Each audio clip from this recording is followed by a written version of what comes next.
আজকের পর্বে ইস্তাম্বুল ভ্রমণ করো এবং জানবো দর্শনীয় স্থান, হোটেল ও খরচ সম্পর্কে। সাথে থাকবে কিছু স্পেশাল টিপস। ইউরোপের পূর্ব পশ্চিমে অবস্থিত তুরস্কের ইস্তাম্বুল পর্যটকদের জন্য এটি স্বপ্নের গন্তব্য। দুই মহাদেশকে সংযোগকারী এই শহরের প্রতিটা স্থাপত্য থেকে শুরু করে খাবারের মাঝেও লুকিয়ে আছে অনেক জানা অজানা ইতিহাস ও সংস্কৃতি। ব্যস্ত এই শহরের প্রাণবন্ত জীবন থেকে বিরতির জন্য রয়েছে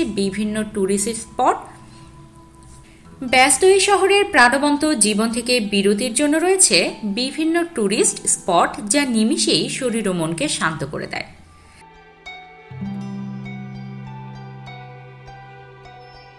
তুরস্ক বা তুর্কি ভ্রমণ করলে সুলতান সুলেমান খ্যাত এই শহরে অবশ্যই ঘুরে আসা উচিত। ইস্তাম্বুলে যাওয়ার জন্য উপযুক্ত সময় কোনটি জানেন? ইস্তাম্বুলে যাওয়ার ক্ষেত্রে জুন থেকে অগাস্ট হল পিক সিজন, আর তাই এই সময় এরিয়ায় শরৎ ও বসন্তকাল হিসেবে সেপ্টেম্বর থেকে নভেম্বর ও মার্চ থেকে মে এই সময়ের যে কোনো সময় ঘুরে আসতে পারেন এই শহর থেকে। এই দুই সময়ে আবহাওয়া অনেক সুন্দর থাকে আর পর্যটকদের ভিড়ও কিছুটা কম থাকে।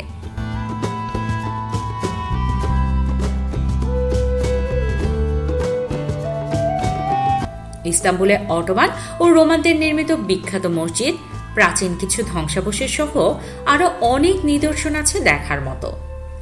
যত ঘুরবেন তত মুগ্ধ হবেন এই শহরের নানা রূপে।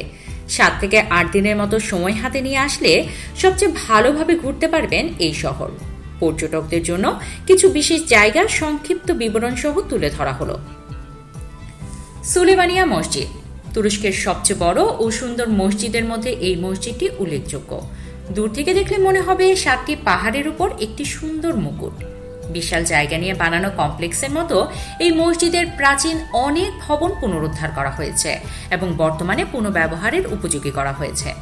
এখানে মসজিদের সাথে সাথে হাম্মামখানা অর্থাৎ গোসলখানা, হাসপাতাল ও সুলেমানিয়ার সমাধি দেখতে পারবেন। টপকাপি প্যালেস বর্তমানে ক্রেস সিরিয়াল সুলতান সুলেমানের সুলতানের বাসভবন ছিল এই প্যালেস। 1461 সাল পর্যন্ত পরিবার সহ সুলতান এখানে বসবাস করত। পরবর্তীতে তার মৃত্যুর পর বসফরাসের উপকূলের বাড়িতে তারা স্থানান্তরিত হয়ে যায়। এই প্যালেসের সৌন্দর্য আমরা টিভিতেই দেখে মুগ্ধ হই, আর বাস্তবে কতটা সুন্দর তা হয়তো কেউ না গেলে বুঝতে পারবে না।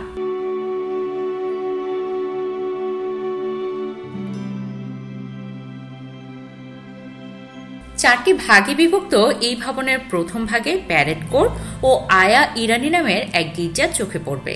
দ্বিতীয় ভাগে বসার জন্য সুন্দর একটি পার্ক আছে, যেখানে সুলতানের আমলে শুধু সুলতান ও তার মায়ের প্রবেশাধিকার ছিল।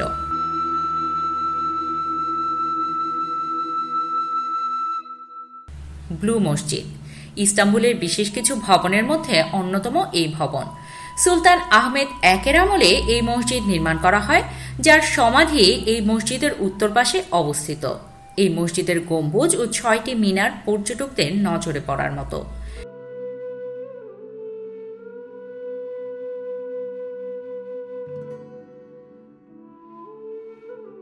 নীল রঙের নকশা করা টাইলস এক ভিন্ন মাত্রার সৌন্দর্য যোগ করছে এই মসজিদে।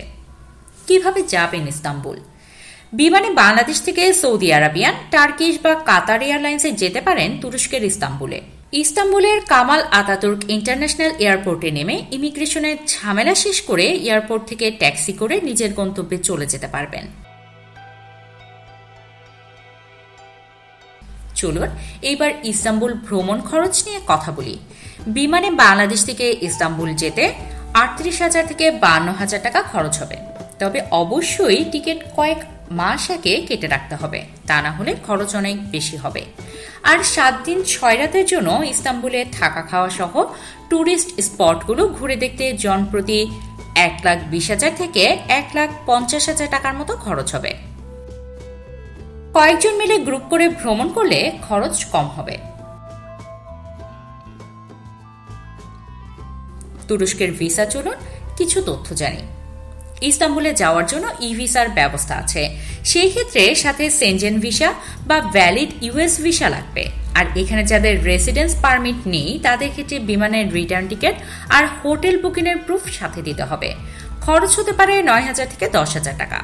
অনলাইনে মাস্টার কার্ড বা ভিসা কার্ড থাকলে তখনই পেমেন্ট করে দেওয়া যাবে।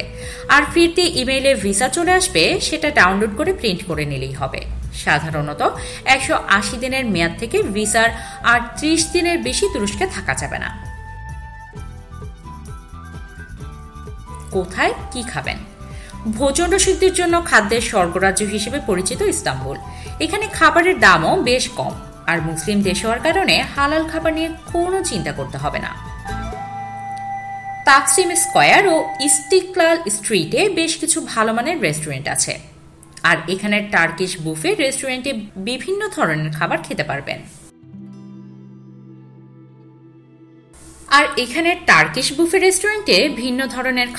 পারবেন। আচ্ছা, এবার কিছু টিপস দেই যা আপনার ভ্রমণে কাজে আসবে। টিপস নাম্বার 1, এখানে ইস্তাম্বুল কার্ড নামে একটি ট্রান্সপোর্ট কার্ড পাওয়া যায় ট্যুরিস্টদের জন্য। সেই ক্ষেত্রে এই কার্ড দেখিয়ে পাবলিক ট্রান্সপোর্টে ঘুরতে খরচ অনেক কম হবে।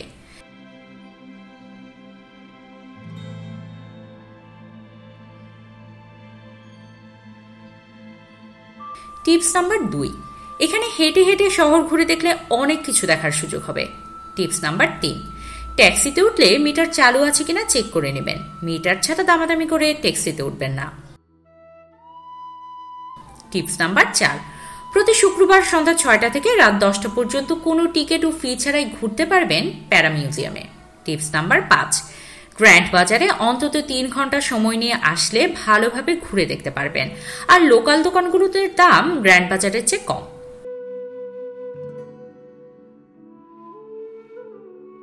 টিপস নাম্বার 6, দ্য বসফরাস স্ট্রেইটের উস্কুদা থেকে সূর্যাস্ত দেখার দৃশ্য মিস করবেন না। টিপস নাম্বার 7, মুসলিম দেশ হিসেবে এখানে বেশ কিছু নিয়মকানুন আছে, তাই পর্যটক হিসেবে সেই নিয়মকানুন মেনে চলার সাথে সাথে নিজেদের আচরণ ও পোশাকের ব্যাপারে সংযত থাকার চেষ্টা করবেন। বন্ধু বান্ধব ও পরিবার পরিজন নিয়ে ঘুরে আসতে পারেন আমাদের পার্শ্ববর্তী দেশগুলোতে। আমরা সাহাবি ট্যুর প্ল্যানার্স দিচ্ছি দেশ সেরা প্রাইজ ও শতভাগ নিরাপত্তা। ভ্রমণ করে আপনার ট্রাভেল স্টোরি মজবুত করতে আজই যোগাযোগ করুন আমাদের সাথে।